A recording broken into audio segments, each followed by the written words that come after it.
Welkom studenten van HAVO 5, Bombini, bij het examen van HAVO 5 en VWO 6 uit 2023, tijdvak 1, Pregunta 2, vraag 2.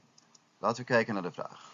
Door de vestiging van de olieindustrie ontstond er bij de lokale elite op Curaçao een streven, un buscamento, een aspiración naar más zelfstandigheid, en más autonomia, ten opzichte van Nederland. Nostra patria tocante Hollanda Europeaan.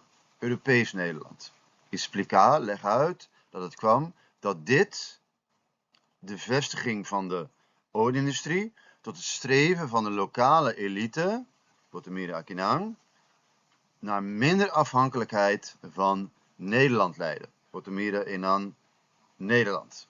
Dus hoe kwam establishmento, de vestiging van de olieindustrie, naar de lokale elite die meer autonomia, onafhankelijkheid wilde van Nederland.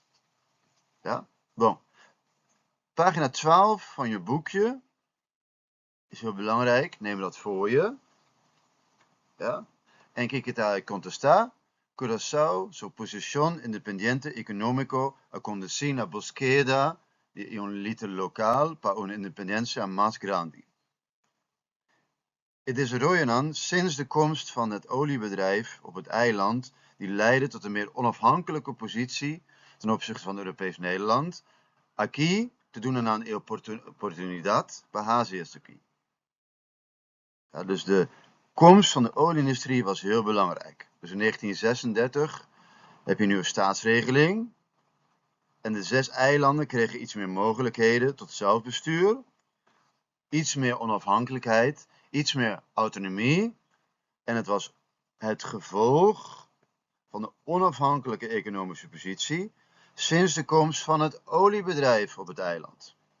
Dus sinds de komst van het oliebedrijf had Curaçao een veel meer onafhankelijke positie gekregen. Ja? Dus de elite wilde meer onafhankelijkheid sinds de komst van het oliebedrijf, want de economie was beter gaan draaien. Ja, er was veel meer omzet, er was veel meer winst. En dit gaf de lokale elite de kans om bij Nederland te vragen en te onderhandelen, negociar, contra, pregunta, más autonomía.